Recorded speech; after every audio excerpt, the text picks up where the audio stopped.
You guys, I know what you're probably thinking when you're watching on YouTube right now. This guy's wearing gray and white again. Absolutely. I wore an Oakley polo, nice shirt for the college football episode on Tuesday. Now we're doing NFL, and I'm still wearing gray and white. Why? I guess I just like those colors. I'm more of a pink kind of guy. So, I mean, if everybody wants to judge me on that, you can judge me on it. I don't care. But I do love gray and white as well. So the shirt's nice. It was clean. It felt good to wear. So I was like, you know what? To do my show in today, why not? And just rock the gray and white for this Thursday's edition of Pigskin Frenzy. Without the fashion advice, welcome to Pigskin Frenzy. Thank you for joining us. I'm Joel Norris. Whether you're watching on YouTube, listening on Spotify, listening on Podbean or Apple, a big thank you for taking some time out of your Thursday to just sit back, watch, and listen to some NFL coverage presented by me. Now, if you're watching on YouTube, subscribe to the channel, like each episode, leave comments down below. Spotify, Podbean, and Apple, all you got to do is just share around with others and follow on there as well. X, Instagram, and Facebook, just type in Pigskin Frenzy. Follow, like the pages there. You're going to get episode updates. You're going to get news and highlights from across college and NFL football. You're going to get trivia questions on Instagram stories. Go and answer today's NFL question, as well as all things up to date for Pigskin Frenzy. Guys, check out the website, www.pigskinfrenzy.weebly.com. There you'll find a home and about me page. You'll learn more about me as your podcast host. There's a contact info box down below. Type in your name, your email, and your question. I'll get to it off air or on the show if need be.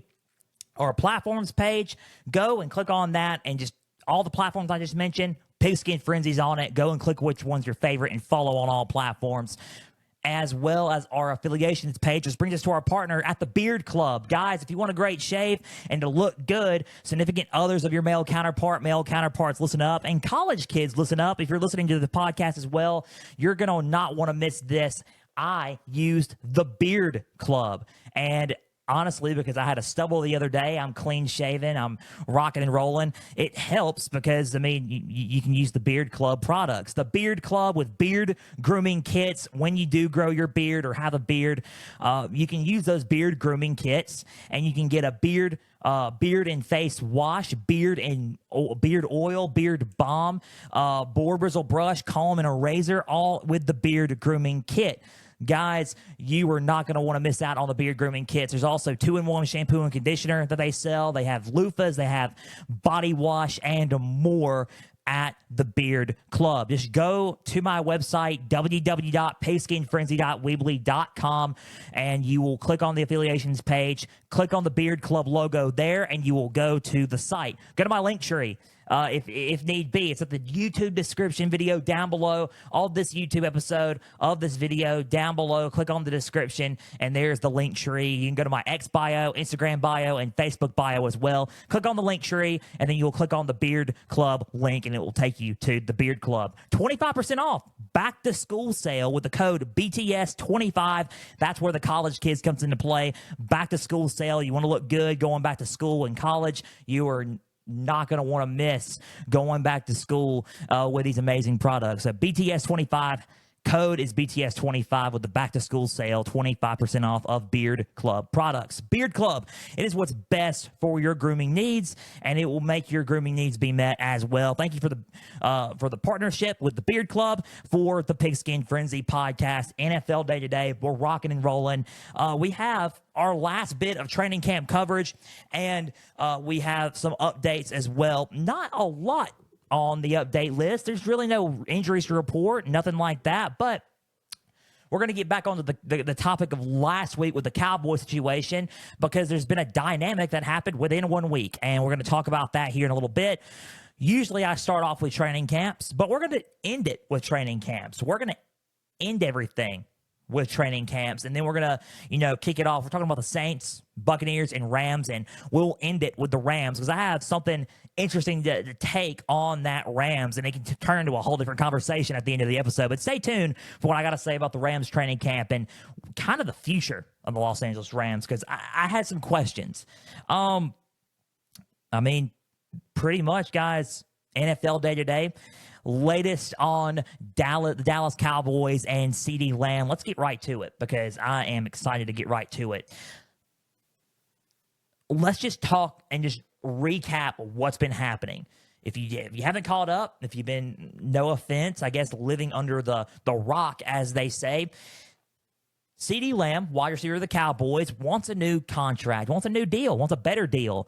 The Cowboys aren't giving it to him. They're not prioritizing it. Instead, they are prioritizing Dak Prescott. Nothing wrong with prioritizing your quarterback. He's your star quarterback, but at the same time, he's already gotten a deal. He's already gotten an extension. CeeDee Lamb is a playmaker, and he's been making plays all last season, and he needs to get a new deal. Don't get me started on that again. If you watch me get on that rant again, I was on that rant.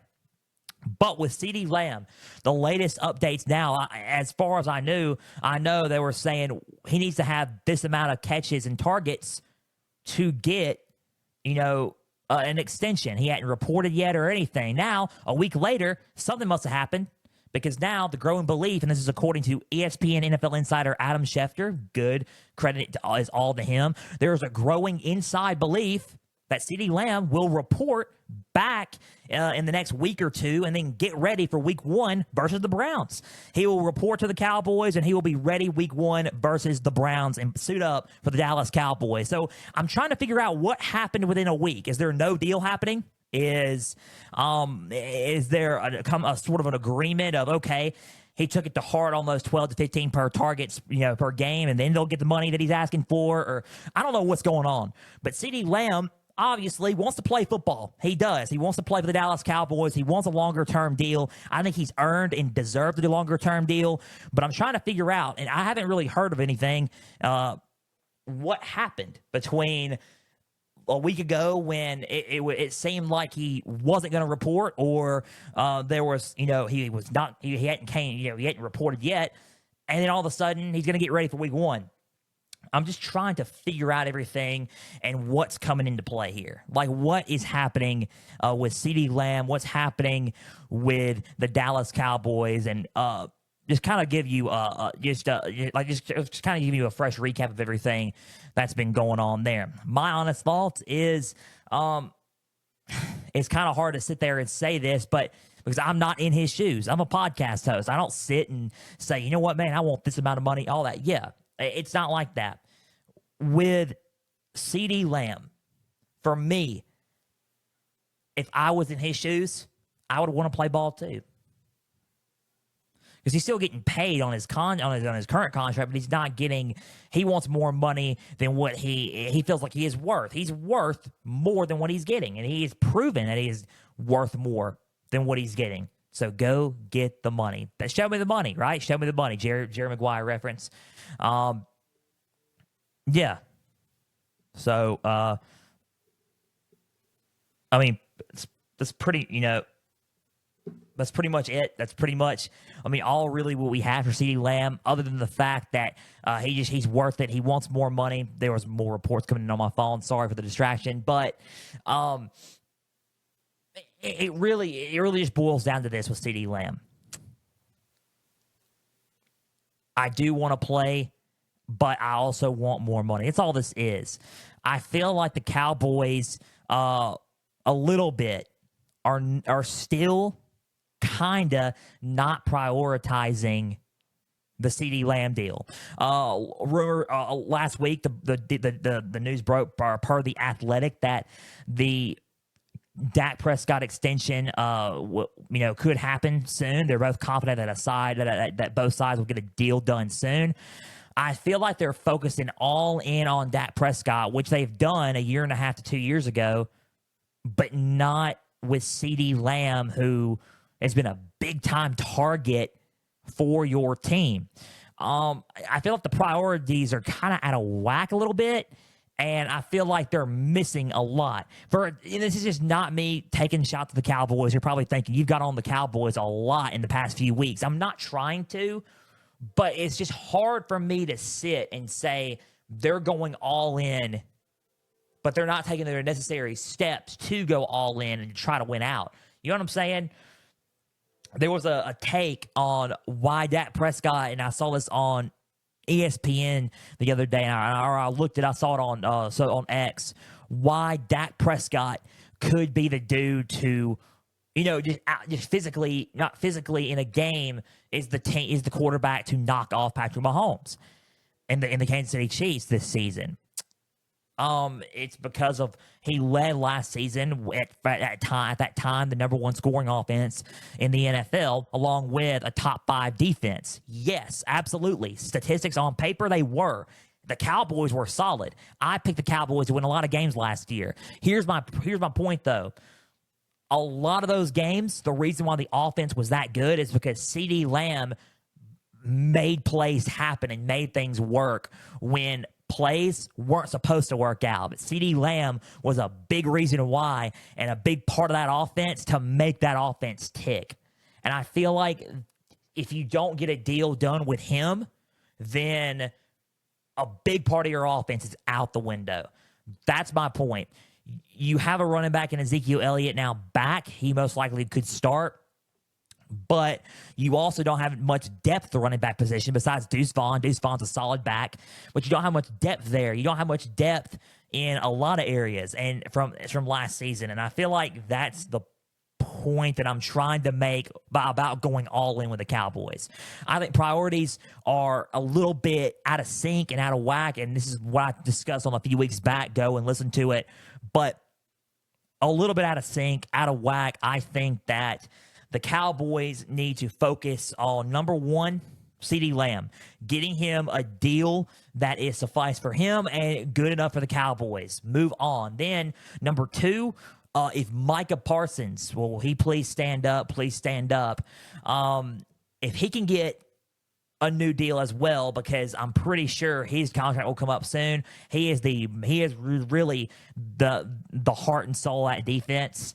He's the kind of the big time of that defense. If you get him then a big contract or another good contract and prioritize Micah Parsons, then that should be good. Number three, and I've said this, Dak's deal. Dak's deal, if it comes up anytime soon after those two, go all in with Dak. I understand that. I would still go all in with Dak. I do not blame them for talking contracts with Dak, but you also got 2 players ahead of him that need better deals and to kind of make that team what it is rather than just Dak Prescott. So that's my take. That's my take on everything with the Cowboys. That's my take on CeeDee Lamb. Hopefully a deal gets done. Sorry for going on for 5 to 7 minutes about the Cowboys and CeeDee Lamb and everything going on there. But that's my latest on CeeDee Lamb, and hopefully everything gets done. Hopefully he plays Week 1 against the Browns, because that's a very tough Browns team. We might even cover that one Week 1 for the NFL season in 2 weeks on Thursday. But that might be one of our 4 games. But they're a solid team. And CeeDee Lamb could be a big part in helping try to go to Cleveland and to defeat them Week 1. So that's my latest update on CeeDee Lamb, on the whole situation there with the contracts and everything going on there. Knock on wood. Training camps. Let's talk about training camps. Then we'll conclude today's episode of Pigskin Frenzy. Now, like I said, not a lot to discuss on this podcast besides the training camps and then the CeeDee Lamb situation. But let's talk about the New Orleans Saints. We can talk about and discuss on this last bit of training camp coverage, because we've been doing training camp coverages for the past few weeks. We can go a little bit more in depth on a couple of them. And I feel like with these 3, these are some good ones to go in depth with. The Saints, kicking off with the Saints, they look physical up front, which is great. I mean, defensive line has never been a problem for the New Orleans Saints. They have a solid D line, solid O line. My main question with the Saints, and they look good during training camp. They're going through the motions. They look a little bit more physical than they did last season. The schedule is a lot easier going into this season, and their training, they've had a good camp, so to speak. But let me just say this. If we look at their offense in general, as we know, Pete Carmichael is no longer with the New Orleans Saints. He is now an analyst, a senior analyst up in Denver with his old head coach, his old friend Sean Payton. Clint Kubiak, Gary Kubiak's son, the former passing game coordinator for the 49ers, is the new offensive coordinator for the New Orleans Saints. That Niners offense was something last year. They were really, really good. A big part of that was because of the passing game with Clint Kubiak. Clint Kubiak is going to try to bring a fresh and exciting offense into New Orleans Saints that the Saints have not seen in quite some time. You got good backs like Keandre Miller. You got Keandre Miller. You got Alvin Kamara. You got Chris Olave at receiver. I mean, you got a lot of guys. Juwan Jennings, a lot of those guys on that team.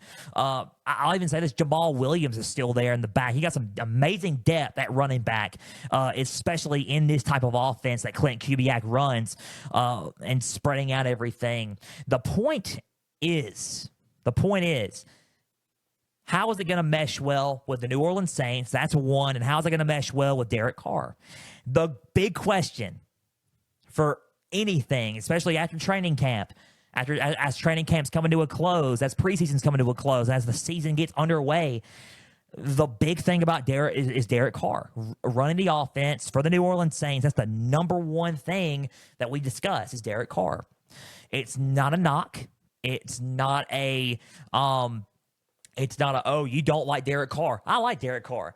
When I was about 16, I watched Derek Carr play. 16, 17, even 18 years old, watching Derek Carr play. I said, man, he gets hot like that. He can win the MVP. He can lead the Raiders to the playoffs. He ended up going to the New Orleans Saints. And if Derek Carr can find it within himself to play like he did earlier on in his career, not only that, play like he did against Fresno, and he did like he was at Fresno State. He is dynamic. He can be dynamic at times when he plays. Like when he's on, Derek Carr is on, and he can be, like I said, dynamic. He can make crisp, accurate decisions. He can launch a football, and he's talented when it comes to being a quarterback. But when he's off, he's off. That's the big thing about Derek Carr. That's the number one question I got, especially in Clint Kubiak's offense.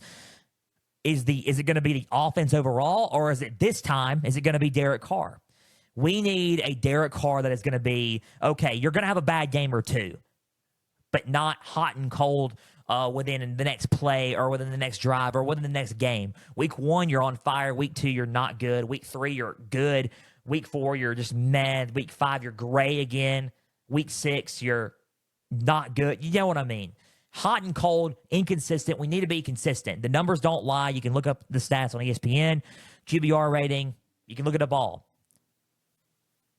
He can make good, accurate passes, good decision-making, but if he consistently does that, the Saints are going to be a problem because they got the roster on offense. They need some work on defense, but not too much. The defensive line, very physical, very, very bulked up, very beefy, very, very physical D-line. You have the receivers, you have the running backs, and if all is well and if he stays consistent, you have the quarterback to do things this season. You're thinking, dude, you're crazy. I'm not crazy. I'm just stating the facts. They can be a solid football team if they're consistent enough and if Derek Carr stays consistent. That's the main thing about this Saints team. That's the main thing. If Derek Carr can stay consistent, that's the only question that I have coming out of the training camp coverage for the New Orleans Saints. That's my training camp coverage and kind of questions for the New Orleans Saints as we move on into the season. But that was the Saints training camp. They look good. A lot of plays were made. They look physical, and they have an easy schedule. So let's just see how they do. The Tampa Bay Buccaneers are up next. The next thing is this for me. Tristan Wirfs got a huge deal when we thought he wasn't going to get a huge deal. Tristan Wirfs leads that offensive line. He's a solid, blocker on the line. He's a big guy, physical guy. That O-line it ticks when he is in the lineup. You got Baker Mayfield back. You got Mike Evans back. They are both a dynamic duo. You got a solid running back who came up with Rachaad White. Solid fantasy option if anybody plays fantasy football. I do sometimes, or actually I do all the time. I played for the past 10 years. But if you play fantasy, Rachaad White's a good option. Go and you pick him up in your draft, or if you've not had your draft yet, I would suggest picking up Rachaad White. Solid back. So, Rachaad White, solid player. You got Chris Godwin. You got a lot of good receivers. The question is, defensively, where are you at defensively? D-line, where are you at? Where are you at overall? Because defense is solid defense, but can they take it to the next level like they did in 2020 to be a problem for the Saints, Panthers, and the Falcons in that NFC South division? Can you take it up a notch? That was my only question. They were physical, but not the physicality I wasn't used to the physicality that I'm used to out of a Tampa Bay defense so far, at least in the 2020s at least. Can the Buccaneers take it another notch, another level, and be that physical once again? That causes a lot of issues for opponents, especially in their division. That's my big thing about the Tampa Bay Buccaneers. I think offensively they look fine. I think that Cade Otton's a good player. I think Trey Palmer's a good player. I think Chris Godwin, Mike Evans, Rachaad White, led by Baker Mayfield, is a good, underrated offense, and they're going to try to go after another NFC South title.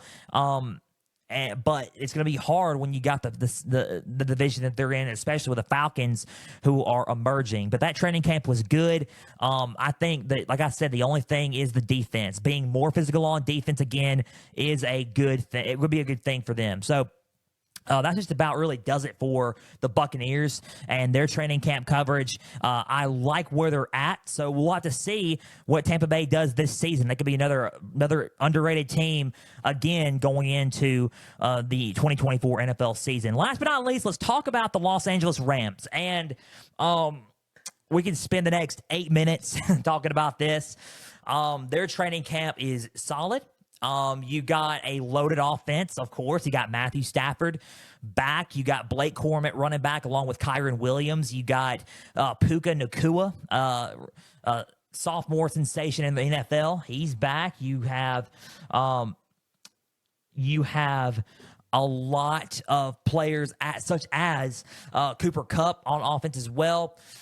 You got a lot of players, man. You got a lot of players, especially on the defensive front as well. You got Ernest Jones IV. You got Jared Verse coming in and coming into that defensive line as well. You got Keanu Neal. You got a lot of depth at the linebacker spot, especially coming out of Oregon State and LSU. Omar Speights coming out of those two schools, bringing some more depth to the linebacker spot. So you're good player-wise and roster-wise. The question is, can you be physical enough on the D-line without Aaron Donald? Because Aaron Donald retired during the offseason. Can you be physical without Aaron Donald? Can you be, that beast of a defensive line against others? That was a question that I had coming out of their training camp and coming out of preseason games. Because at times, they looked like they were getting pushed around a tiny bit on the D-line, just a tiny bit. I feel like that's the weakness right now, is the physicality of their defensive line. While the Saints and Buccaneers, like I mentioned, had good defensive lines, be a little bit more physical for the Bucs, I think the defensive line has kind of taken a step back a little bit for the Rams because that presence of Aaron Donald is no longer there. Now, I think that they have good players on the D-line still now. I certainly do. I think they just got to be a little bit more physical up front and to cause chaos to other offense and offensive lines. That's all I'm really saying about the defensive line for the Los Angeles Rams. I think the physicality needs to be there more. I think the secondary is solid. I think that the defense could be solid. I think this could be an underrated Los Angeles Rams team again, especially out in the NFC West that features obviously a loaded 49ers team, an up-and-coming Seattle team, and a Arizona Cardinals team that's still trying to find their footing. But especially with the Niners, and how well they played them last year too. Can they be physical against offensive lines such as the 49ers O-line? That remains to be seen. Like I said, Aaron Donald was a big part of that D-line. You can bring some people in like a Jared Verse, like an Ernest Jones. You can switch him to a D-line spot or hybrid linebacker, edge rusher, and rush the line and be physical to get to the quarterback. But that's my only really big question about the Los Angeles Rams is the physicality of their D-line. That's my thing coming out of training camp. That's my big thing for them coming out of training camp, and that's really all of my training camp coverage for the Los Angeles Rams, the Tampa Bay Buccaneers, and the New Orleans Saints. That's the last bit of my training camp coverage. We will not have any more. That's it. And we are done with the training camp coverage, besides really one thing. And this is what I wanted to touch on, because when I was going to the Los Angeles Rams, I wanted to touch on this. I'm not done with it. And I mentioned it on the show a couple of weeks back. If you want to go and figure out where I don't necessarily remember quite the episode, but I remember mentioning it in his back. I mentioned that Matthew Stafford is a year-to-year deal, and Jimmy Garoppolo was a insurance for the Los Angeles Rams. My question is this: where is everybody's head at when it comes to what's going on in Los Angeles with the quarterback situation and what's happening there? My honest thoughts are, despite playing extremely solid last year, he was one of the most dynamic quarterbacks in the league, and it didn't show because he got overshadowed by Mahomes and a lot of and Lamar Jackson. But Matthew Stafford played quite well last year, top 10. But injuries are taking a toll. Wrist, hand, hamstring, and training camp with tightness. And it's got me thinking a little bit. Yes, he is playing this season. He is starting the full season. He's having this season. But when they start saying stuff like year to year, taking it day by day, thinking about stuff, I feel like we're getting close. And when I say getting close, I mean getting close to the end of Matthew Stafford. A lot of people are thinking, what are you talking about? I just feel like I have this feeling that if Matthew Stafford, somehow the Rams win a Super Bowl this year, or they come close this season, that Matthew Stafford, because Matthew Stafford's already a Super Bowl champion, already a Super Bowl winner, champion, MVP. He already won everything. He already accomplished in his first season as a Ram, accomplished what his goal to accomplish was, and that's win a Super Bowl with Sean McVay and the Los Angeles Rams. He did all that. He had a goal. He accomplished it. I feel like now, after that, and the injuries are racking up and everything's going on, what is the mindset of Rams fans right now? Do they think, oh, this is great, he's all right, everything's good, he's coming back for a season? I would think about it if I'm the Rams fans. If you're hearing words like year to year, just taking it year to year as year to year deal, I would take it as there's not much left in the career of Matthew Stafford. And that's quite okay. Matthew Stafford's been in the league for a long time. He's been in the league for 16, 17 seasons. He's been he's been playing for a long time. He's been playing since 2008, 2009. He's been playing for a little bit. He's been playing for a while. This is 2024. 15, 16 years playing in the NFL. So I was just thinking about it in my head. Year to year, when you hear words like that, it means that it could be over. Now, you got insurance like Jimmy Garoppolo. Jimmy Garoppolo played against the Rams as the Niners, and he worked really, really hard in that NFC Championship game with 2021 or 2021 season against the Rams. The Rams beat them in the NFC Championship game against the Niners. He tried really hard to defeat the Rams in that game. Now he's with a common enemy after being with the Raiders goes back to the NFC West and is now with the Los Angeles Rams as a backup. He's their insurance policy if anything happens to Matthew Stafford this season. My question is, if Sean McVay is going to retire, I don't know. If you're head coach Sean McVay, what do you do in the event of a Matthew Stafford retirement? What's the future looking like? What do you look towards? First off, you got to think, who's a free agent? If we can't land them, who's next on the draft board? Who is next on that draft board? Who is next as the best big-time quarterback that we can try to pick up? You're going to try to do solid this year. I'm not saying that. I'm not saying tank for a quarterback or anything like that. Don't do that. But what's next in the event of a Matthew Stafford retirement? Because it got me, and that's what the discussion I'm having is right now. Is we're thinking about it, and if you think about it, year to year, you're thinking, oh, man, Joel may have a point. I do have a point. He's been in the league for a long time. He's year to year. Garoppolo's the insurance policy. Usually, and this is not, I'm not trying to, again, throw shade or anything, every time Garoppolo starts, it ends up being A, an injury, B, they end up going with somebody else in the end. It happens every time. Happened with Garoppolo this season. They ended up going with Aiden O'Connell mid-season. It's one of those things where you look and you're like, man, he's a solid quarterback for now, but what's the future looking like? In the event of a Stafford retirement, my option would be to look at the 2025 quarterback draft board for the NFL draft coming up in April 2025. That's my honest thoughts. I would look. I'm not saying that he's going to retire. I'm not saying it's rumors or anything like that.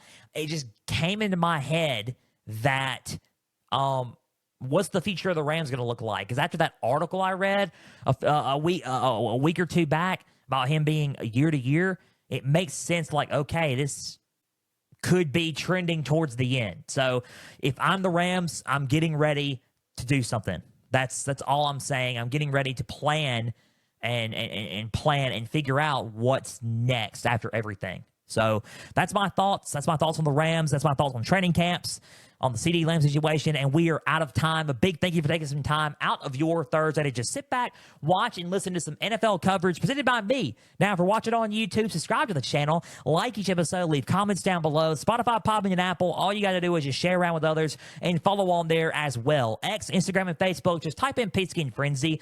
Follow, like the pages there. You're going to get episode updates. You're going to get news and highlights from across college and NFL football. You're going to get trivia questions on Instagram stories. Go and answer today's NFL question, as well as all things to date for Pigskin Frenzy. Guys, thank you for taking some time to listen and watch for some NFL coverage presented by me on this beautiful Thursday. Don't forget to go to the website again, www.pigskinfrenzy.weebly.com. Check out the Beard Club. Get your products. Back to school sale. BTS 25% off right now. And check it out now. We will be back Tuesday for our latest college football edition of Pigskin Frenzy. It's back, ladies and gentlemen. College football is back starting next week. Week 1, we'll recap the Dublin, Ireland game of Georgia Tech and Florida State. We're also going to preview and predict start previewing, predicting, and covering games again for this season. And we're going to do 4 games and preview and predict the 4 games and give you our predictions on those games. Until Tuesday, I'm Joel Norris signing off. And actually, by the way, before we sign off, next Thursday is our 2024 NFL preseason Q&A. Just like we did this past Tuesday with college football, we're doing it next Thursday. 2024 NFL preseason Q&A is next Thursday for the NFL edition of Pigskin Frenzy. So send in your questions on X, Instagram, on the website at the contact info down below on www.pigskinfrenzy.weebly.com. Send your contact info in there, and then you can ask your question. I'll answer them. Send your questions into me, and we'll do the NFL Q&A, preseason Q&A for next Thursday. until Tuesday of college football episode of Pigskin Frenzy, I'm Joel Norris signing off. Have a great weekend, everybody. Until Tuesday, for everybody out there, please and always stay the course.